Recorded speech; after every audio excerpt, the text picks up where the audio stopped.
fried cooked tuna, oil,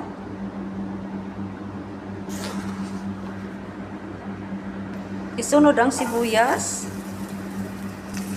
isunod ang asin,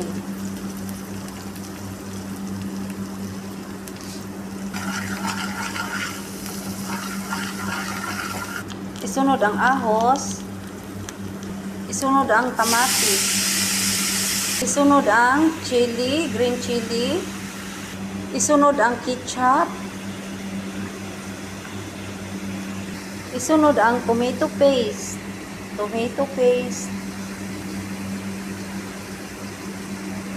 isunod ang coriander leaves,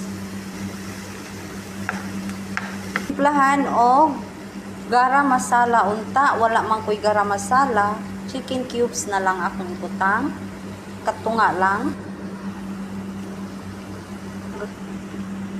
chili powder half teaspoon, turmeric powder half teaspoon. So i-add na ang tuna.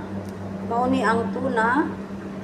Ang flavor sa tuna is California Garden Solid Tuna. So mauna ni ang tuna. So luto na ang tuna, ready to serve na.